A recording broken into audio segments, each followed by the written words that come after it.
रमेश बहुत गरीब था।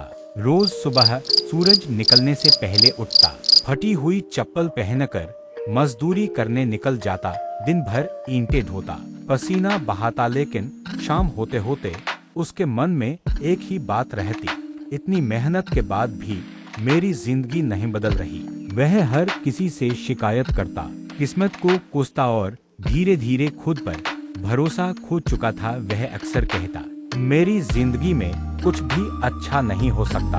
एक दिन काम से लौटते वक्त रास्ते में उसे एक बूढ़ा आदमी मिला, सफेद दाढ़ी, शांत चेहरा और गहरी आंखें। बूढ़े ने पूछा, इतना उदास क्यों हो? बेटे, रमेश ने अपनी सारी परेशानी सुना दी, गरीबी, मेहनत और टूटती उम्मीदें। बूढ़ा कुछ पल चुप रहा, फिर जेब से एक छोटा सा सिक्का निकाला और रमेश की हथेली पर रख दिया। उसने कहा, इसे संभाल कर रखना, यह तुम्हारी किस्मत बदलेगा। रमेश ने सिक्के को देखा और मन ही मन सोचा, एक सिक्के से क्या बदलेगा?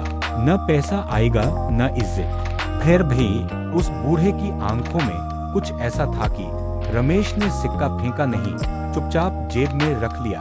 अगले दिन रमेश फिर काम पर गया, लेकिन इस बार जब थकान आई तो जेब में रखा सिक्का टकराया।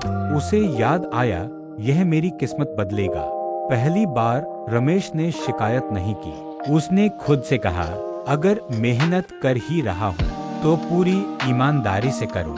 दिन बीतते गए, रमेश मेहनत करने लगा, लेकिन अब बिना रोए और बिना शिकायत। धीरे धीरे ठेकेदार ने उस पर भरोसा किया, उसे ज्यादा काम और जिम्मेदारी मिलने लगी। कुछ सालों में रमेश ने अपना छोटा सा काम शुरू कर लिया। अब उसके पास इज्जत थी, आत्मविश्वास था और सबसे बड़ी बात, उम्मीद।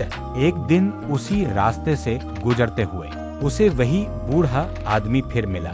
रमेश बोला, बाबा, आपके सिक्के ने मेरी जिंदगी बदल दी। बूढ़ा मुस्कुराया और बोला, नहीं बेटे, बदली है तुम्हारी सोच। सिक्का तो बस एक बहाना था, परिस्थितियां नहीं। सोच बदली जाए तो जिंदगी बदल जाती है।